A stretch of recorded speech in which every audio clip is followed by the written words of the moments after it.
I'm down here with the fabulous Mr. Todd Hazelwood. First of all, Todd, welcome to Bundaberg Kart Club. I know it's a track where you like to come and have what we call fun. You do a lot of racing here, so welcome. And how, first of all, did yesterday go? Yeah, it's great to be back karting. You know, something that I really enjoy, getting away from the Supercars Championship and just, being myself and having lots of fun here. It's a great atmosphere, great event. Weather's always perfect up here, so it's a great escape, I guess. But yesterday went well. I did get a penalty for breaking formation in that third heat. Pink slip. So I was a little bit naughty, but had 3 heat wins, but I got 4th in that final race with that penalty. So James Litzo and I actually even points going into today's finals. We'll let the best man win today and see what happens. And a longer format today. So he said he needed 50 laps to beat you, but he's got 10 and 12 today. Do you think he's got a chance, or are you really going to turn it on today? Oh no, he's definitely got a chance. The times between James and I yesterday was really close. It really just come down to who could get that break in the first lap off the start. For me, starting pole, there is quite a good advantage here going into turn 1 if you get a good start. So for me, that's sort of the mindset for today. Get a good start again and obviously try and chip away. But it's great. There's really good competition here in the championship class for tag open. The times are really close between the top 4, top 5. So it's great to have that level of competitiveness because it keeps me on my toes and pushes me to do better. Yeah, cool. Now that's where I was. You've steered perfectly to where I wanted to go. There's a few V8 supercar drivers and other forms of car racing that come back to karting, and I'm really keen to know. I know it's fun, but is the peripheral vision side of it and the sharpness that you need for open wheel racing and go-karts, does that aid you in keeping it sharp for car racing? Oh, 100%, and that's why we do it. It's the perfect escape, as I just mentioned. It's fun and it's enjoyable. I love getting hands-on with the equipment, so it sort of ticks all the boxes from my point of view. But it's also a great tuning tool, keeping yourself sharp. You're still using all the same things that you'd use inside the race car. Feeling what the tire pressures are doing, trying to understand what the setup is doing. You're still talking all the same language. It's just heavily simplified, being just a go-kart compared to a race car.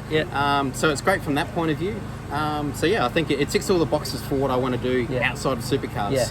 Obviously it'd be great to do other forms of racing, but the best thing with karting is the racing's so pure. I make more passes in a kart race weekend than what I do in a supercar. So it keeps your competitiveness up to speed. As I said, you're still using all the same inputs, which is key. And it's funny when you talk about the kart racing, it's most simplified and basic form, but it's still technical. You've still got to get it exactly right. Tire pressures, toe in, toe out, axles. It's a fine art to getting it right and being quick on track and knowing the feelings you've got from a kart's movement, how to make it fast around a corner and indeed onto a straight. Yeah, exactly. And like what we saw yesterday in qualifying, the top 3 I think were separated by less than half a tenth. And that's sort of what we see in supercars as well. So that level of competitiveness is certainly there, and it takes everything in this car to get it super refined to get to that level of competitiveness. That's perfect for me. That's why I do it. To keep myself sharp, put myself out there, and racing new people all the time. Because when we were on the grid there yesterday, I hadn't raced with half the field before, so it's try to learn again and understand who your competition is and bookmark who does what. And it's great. Yeah, cool. Now something I really wanted to, and we spoke about it earlier in brief, but people's pathway to car racing, whether it be V8s, whether it be Formula One, whether it be saloon cars and all sorts of stuff. There's many different ways of people going from a kart to a car. What would be your advice be for somebody's pathway that they're looking and thinking of and wanting to go down, knowing that the way that you did it and the way that lots of kids are doing it now? What would your advice be to somebody going from karts to cars? I think the biggest thing is making sure that you're prepared. It is a huge step, especially coming out of karting into a single seater format, open wheelers or Formula Ford or something like that, or even Toyota 86. That's becoming a new progression or a next step out of karting. So it's a massive step, both from a commitment point of view, both financially, what it's required from sponsorship, and you essentially start running your whole life like a business. And that's one big thing that comes out of karting, where it is still very much a passion, and you're thinking that results will help aid moving forward. But when you make that next step out of it, all of a sudden becomes heavily business orientated. You need to surround yourself with good people, making sure that you're making the right decisions, because what you make, those decisions you make in those first 2 years outside of karting can be pivotal for what happens in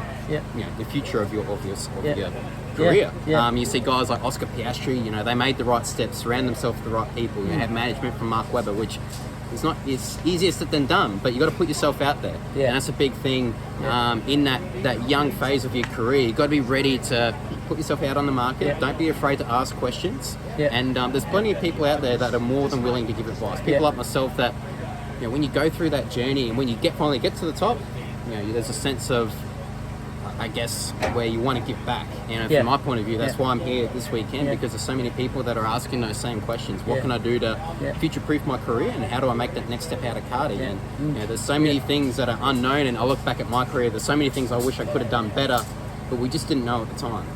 So I guess if I can help from my mistakes in my early career to other people, that's certainly what I'm trying to do. So for people that are listening, don't be afraid to send questions to drivers or to look for people who are in management and things like that. But you gotta work hard. That's what it comes down to at the end of the day. You gotta roll up your sleeves, have a crack.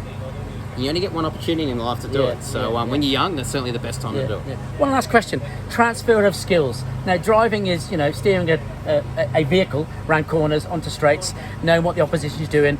When it comes to cars and V8s and all these other things, there seems to be what we see on TV, and it's I don't think it's a myth. There's a lot of technicality to driving cars nowadays. All these little gadgets inside, and they've got everything from traction control to there's all sorts going on. Is the skill transfer something that is another new thing that kids will have to really train hard to get into? Or does it just come with time the more you do it? A bit of both, certainly it comes with time, understanding the equipment that you're in. If you went straight from a go-kart to a supercar, you're super foreign. You're talking about four-wheel brakes, you got bias adjustment, you got anti-roll bars, you got so many other things in the car that you can change and manipulate to get the balance right. But you change them during the lap too. It's not, correct. It's not something that's set, let's drive, hold the steering wheel. You've got to do through the laps. And every category is different as well. Formula 3, it's all about aero and trying to maximise the confidence that you have with high downforce, which is totally different to any other form of racing. So depending on what category or pathway you choose, you've got to be willing to adapt. If you think that you can be the best of your game in go-karts and that's all you know and that's all you think that you should know, then you'll fail. Because you've got to be open to learn. It doesn't matter. I've been racing for 20 years now, and still when I come to the go-kart track, I still learn something. And I've been racing these things for a long time now, so we always got to be willing to adapt. And I think that we always talk about adaptability in motorsport or in any forms of sport, I guess. The more adaptive you are behind the wheel, the better you will be, because you'll be ready for any sort of circumstance that you get presented with on any given day. Mate, listen, it's been a fabulous insight. Thanks very much for giving us 7.5 minutes of your time. I know you're very busy. My pleasure. It's race day, so mate, thank you very much. Mr. Todd Hazelwood, thank you. Cheers. Thanks, guys.